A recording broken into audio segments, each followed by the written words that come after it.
Hi friends, TRB Botany கான notes பார்த்துட்டு இருக்கோம். இதுல இன்னைக்கு பார்க்க போற டாபிக் Phreophytes. Phreophytesல நமக்கு சிலபஸ்ல ஃபர்ஸ்ட் கொடுத்திருக்கிற டாபிக் General Features. General Featuresல ஃபர்ஸ்டா வரக்கூடியது Habit and Habitat. Habits எப்படி இருக்கும் அப்படினா ஸ்மாலா இருக்கும், கிரீன் கலர் இருக்கும். ஏன் கிரீன் கலர்ல இருக்கும்? நான் வாஸ்குலர் கிரிப்டோகம்ஸ். இதுல வந்து photosynthetic pigment இருக்கனால இது வந்து ஒரு ஆட்டோட்ரோப்ஸ். அதுக்கு தேவையான உணவை அதுவே தயாரிச்சுக்கும். நெக்ஸ்ட் சைலம், ஃப்ளோயம் இந்த மாதிரி வந்து வாஸ்குலர் பார்ட் எதுவும் இல்லாதனால இது வந்து நான் வாஸ்குலர் கிரிப்டோகம்ஸ்னு சொல்றோம். எங்க வாழும் அப்படின்னு பார்த்தோம்னா ஈரப்பதமா இருக்கிற இடம் பிளஸ் நிழல்ல தான் வாழும். சிலது வந்து பாறையிலயும் வாழும். சில Phreophytes வந்து தண்ணியிலயும் இருக்கும். சிலது வந்து எபிபைட்டிக். எபிபைட்டிக்னா இன்னொரு பிளான்ட் மேல வாழ்றது. நெக்ஸ்ட் பிளான்ட் பாடி எப்படி இருக்கும் அப்படின்னா ரெண்டு டைப்பா இருக்கும். ஒன்னு வந்து தாலாய்டு ஸ்ட்ரக்சராவும் இருக்கும், இன்னொன்னு வந்து லீஃபி ஸ்ட்ரக்சராவும் இருக்கும். அத தாலாய்டு ஸ்ட்ரக்சர் அப்படின்னா என்னன்னா ரொம்ப பிரிமிட்டிவ் டைப். லிவர்வர்ட்ஸ், கார்ன்வர்ட்ஸ் இது ரெண்டும் தான் வந்து தாலாய்டு ஸ்ட்ரக்சர்ல இருக்கும்.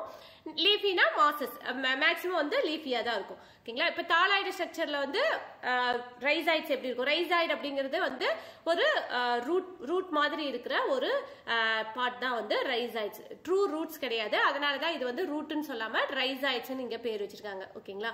லிவர்வர்ட்ஸ், கார்ன்வர்ட்ஸ்ல வந்து ரைசாய்டு எப்படி இருக்கும் அப்படின்னா ஒரு சிங்கிள் செல்லா தான் இருக்கும். ஏன்னா அது வந்து ரொம்ப சின்ன பிளான்ட் தான். சோ அது வந்து வெல் டெவலப்டு ரைசாய்ட்ஸா இருக்காது, ஒரு சிங்கிள் செல் ரைசாய்ட்ஸ் தான் இருக்கும். இதுவே மாசஸ்ல பார்த்தோம்னா நம்மளுக்கு வந்து அது வந்து ஒரு வெல் டெவலப்டு ரைசாய்ட்ஸா, அதுல வந்து மல்டி செல்லுலார், அதாவது அதுல வந்து செல் டிவிஷன்லாம் நடந்து மல்டி செல்லுலார் ரைசாய்டா இருக்கும். Next alteration of generation. இதுல வந்து நம்மளுக்கு தெரியும் Phreophytesல வந்து லைஃப் சைக்கிள் ஃபேஸ் வந்து 2 டைப்ஸ் இருக்கும். ஒன்னு வந்து கேமெட்டோபைட்டிக் ஃபேஸ் ஒன்னு, இன்னொன்னு ஸ்போரோபைட்டிக் ஃபேஸ். இதுல வந்து கேமெட்டோபைட்டிக் ஃபேஸ் எப்படி இருக்கும் அப்படின்னா இதுல வந்து கிரீன் பிக்மெண்ட் இருக்கும். சோ இது வந்து இதுக்கு தேவையான உணவை இதுவே தயாரிச்சுக்கிறதுனால இது வந்து ஒரு இண்டிபெண்டன்ட் கேமெட்டோபைட்டா இருக்கும். அதே மாதிரி அதோட லைஃப் சைக்கிள்ல டாமினன்ட் பார்ட்டா வந்து கேமெட்டோபைட்டிக் பார்ட் தான் இருக்கும். ஏன் டாமினன்ட் பார்ட் அப்படின்னு சொல்றோம்னா அதோட லைஃப் சைக்கிள்ல ஒரு பாதிக்கு மேல கேமெட்டோபைட் ஃபேஸ் தான் இருக்கும், கொஞ்சமா தான் வந்து ஸ்போரோபைட்டிக் ஃபேஸ் வந்து இருக்கும். அதனாலதான் இது வந்து கேமெட்டோபைட்டிக் ஃபேஸ் வந்து இண்டிபெண்டன்டாவும் டாமினன்டாவும் இருக்கும். ஸ்போரோபைட் ஃபேஸ் வந்து ரொம்ப குட்டியான இருக்கும். அது இல்லாம ஸ்போரோபைட் வந்து எப்பவுமே கேமெட்டோபைட்டிக் வந்து டிபெண்ட் பண்ணி தான் இருக்கும். Next reproduction. ரீப்ரொடக்ஷன் வந்து ஆல்கே ஃபங்கைல பார்த்த மாதிரி வெஜிடேட்டிவ் ரீப்ரொடக்ஷன் நடக்கும். வெஜிடேட்டிவ்ல வந்து பிராக்மெண்டேஷன், டியூபர், ஜெம்மா.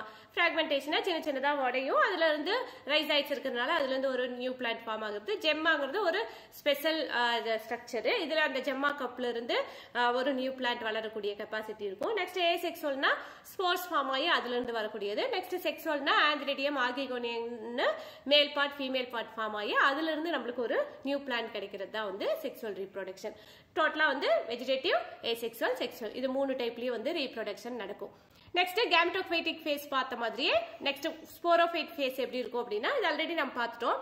கேமெட்டோபைட் வந்து இண்டிபெண்டன்ட்னு பார்த்தோமா, ஆனா ஸ்போரோபைட் எப்படின்னா டிபெண்டா இருக்கும். எதை டிபெண்ட் பண்ணி இருக்கும்னா கேமெட்டோபைட்டிக் ஃபேஸை வந்து டிபெண்ட் பண்ணி தான் இருக்கும் நியூட்ரிஷனுக்கு. அதனால தான் வந்து இதை வந்து டிபெண்டன்ட் ஃபார் கேமெட்டோபைட் டிபெண்ட் பண்ணி தான் ஸ்போரோபைட் ஃபேஸ் இருக்கும்.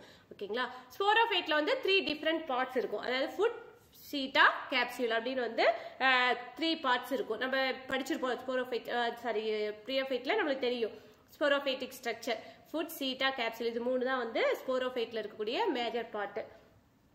நெக்ஸ்ட் வந்து கேப்சூல்ல தான் வந்து இதுல ஃபுட், சீட்டா, கேப்சூல்னு 3 பார்ட் இருக்கு இல்லையா? இதுல கேப்சூல் தான் வந்து ஹப்ளாய்டு ஸ்போர்ஸ் வந்து மியாசிஸ் மூலியமா வந்து மியாசிஸ் செல் டிவிஷன் நடந்து ப்ரொடியூஸ் பண்ணுது. அது வரைக்கும் 2n ஸ்பேஸ், அதாவது டிப்ளாய்டு பொசிஷன்ல தான் வந்து ஸ்போரோபைட் இருக்கும். அதுல இருந்து மியாசிஸ் செல் டிவிஷன் நடந்து ஹப்ளாய்டு ஸ்போர்ஸ் வந்து ஃபார்ம் பண்ணும். நெக்ஸ்ட் அதுல உருவான ஸ்போர்ஸ் வந்து எப்படி ஸ்போர் டிஸ்பர்சல் ஆகும் அப்படின்னா எலேட்டர்ஸ் அப்படின்னு ஒரு ஸ்பெஷல் ஸ்ட்ரக்சர் இருக்கும். இந்த எலேட்டர்ஸ் வந்து ஆல்ரெடி பார்த்தோம்ல லிவர்வர்ட்ஸ், ஹார்ன்வர்ட்ஸ் அதுல வந்து எலேட்டர்ஸ்னு இருக்கும். இன்னும் கொஞ்சம் அட்வான்ஸ்ட் டைப்ல வந்து பெரிஸ்டோம்ஸ் டீத்னு இருக்கும். பெரிஸ்டோம் அப்படிங்கிறது என்னன்னா அந்த ஃபார்ம் ஆன ஸ்போர்ஸ் வந்து வெளியேற்றுறதுக்கு வந்து ஒரு வாயில் மாதிரி, ஒரு டோர் மாதிரி அந்த பெரிஸ்டோம் டீத் வந்து ஒரு ஸ்பெஷல் ஸ்ட்ரக்சர். இந்த பெரிஸ்டோம் டீத்ல இது வந்து மாசஸ்ல தான் இருக்கும். இப்ப லிவர்வர்ட்ஸ்ல வந்து எலேட்டரா இருக்கும், மாசஸ்ல வந்து பெரிஸ்டோம் டீத்தா இருக்கும். இந்த பெரிஸ்டோம் டீத்ங்கிறது சிலதுல வந்து அந்த டீத்தோட ஸ்ட்ரக்சர் ஒரு 4 டீத் இருக்கும். இது மல்டிபிள் ஆஃப் 4ல இருக்கும். சிலதுல 4, சிலதுல 8, சிலதுல 16 அந்த மாதிரி மல்டிபிள் ஆஃப் 4ல இருக்கும். இந்த டீத் ஸ்ட்ரக்சர் வந்து நல்லா கியூட்டிக்கல் லேயர்லாம் வச்சு நல்லா ஹார்டா இருக்கும். எப்போ வந்து ஃபேவரபிள் கண்டிஷன், அதாவது அந்த ப்ரியோஃபைட்டிக் பிளான்ட் வந்து வளரக்கூடிய ஃபேவரபிள் கண்டிஷன் இருக்குதோ அப்பதான் அந்த பெரிஸ்டோம் டீத் ஓப்பன் ஆகி அதுக்குள்ள இருக்கிற ஸ்போர்ஸை வந்து வெளியேற்றும். அதான் வந்து ஸ்போர்ஸ் டிஸ்பர்சல். ஓகேங்களா? ஸ்போர்ஸ் டிஸ்பர்சல்னா ஸ்போர் எப்படி வெளியேற்றுது அந்த பிளான்ட் அப்படிங்கிறது தான்.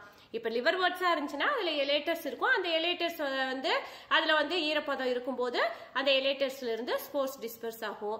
இதுவே ப்ரியோஃபைட்ல இருக்கிற மாசஸ்ல வந்து பெரிஸ்டோம் டீத்னு சொல்லிட்டு ஒரு ஸ்பெஷல் லைக் ஸ்ட்ரக்சர் இருக்கும். அந்த ஸ்ட்ரக்சர்ல இருந்து நம்மளுக்கு ஸ்போர்ஸ் டிஸ்பர்சல் மெக்கானிசம் நடக்கும். ஓகேங்களா?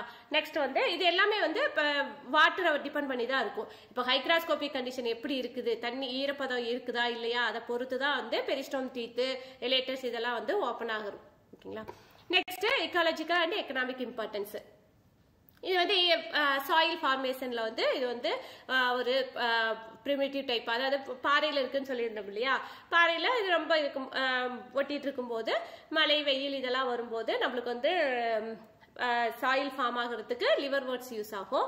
நெக்ஸ்ட் வந்து இது மாசஸா இருக்கும்போது வந்து அதாவது சாயில் வந்து ப்ரொடெக்ட் பண்ணி பாதுகாக்கும். சாயில் மண்ணரிப்பை வந்து தடுக்கும். இது நல்லா ஹோல்ட் பண்ணி இதோட ரூட் வந்து சாயில ஹோல்ட் பண்ணி வச்சிருக்கிறதுனால மண்ணரிப்பு வந்து தடுக்கும். Next formation of peat. பீட்டுங்கிறது வந்து நம்மளுக்கு வந்து ஒரு எரிபொருள் ஸ்பாக்னம். ஓகேங்களா? ஸ்பாக்னம்ங்கிற ப்ரியோஃபைட்ஸ் தான் வந்து பீட் ஃபார்மேஷன்ல வந்து மெயினா இருக்கிறது. அதே மாதிரி இது வந்து ஒரு பொல்யூட்டன்ட் இண்டிகேட்டராகவும் இருக்குது. என்விரான்மெண்ட் கண்டிஷனை வந்து இது வந்து நம்ம வந்து இப்ப அதிகமா பொல்யூட்டன்ட் கண்டென்ட் இருக்கா இல்லையா அப்படிங்கறத வந்து நம்ம ப்ரியோஃபைட்டிக் பிளான்ட் வச்சும் நம்ம வந்து கண்டுபிடிக்க முடியும். Next classification. ப்ரியோஃபைட்ஸ் வந்து 3 டிஃபரெண்ட் டைப்ஸா வந்து பிரிச்சிருக்காங்க. ஹெப்பாட்டிக் அப்சிடா, ஆந்த்ரோசெரடாப்டிஸ்டா, நெக்ஸ்ட் ஃப்ரையாப்சிடா அப்படின்னு 3 டாபிக் இருக்கு. நெக்ஸ்ட் கிளாஸ்ல இந்த 3 வந்து நம்ம எக்ஸ்பென்ஷனோட பார்க்கலாம். இந்த கிளாஸ் உங்களுக்கு பிடிச்சிருந்துச்சு அப்படின்னா இந்த வீடியோவை ஒரு லைக் பண்ணுங்க. எக்ஸாமுக்கு ப்ரிப்பேர் பண்ணிட்டு இருக்கிற உங்க ஃப்ரெண்ட்ஸ்க்கு ஃபார்வர்ட் பண்ணுங்க. அடுத்தடுத்த வீடியோவுக்கு நம்ம சேனலை சப்ஸ்கிரைப் பண்ணுங்க. தேங்க்ஸ் ஃபார் வாட்சிங்.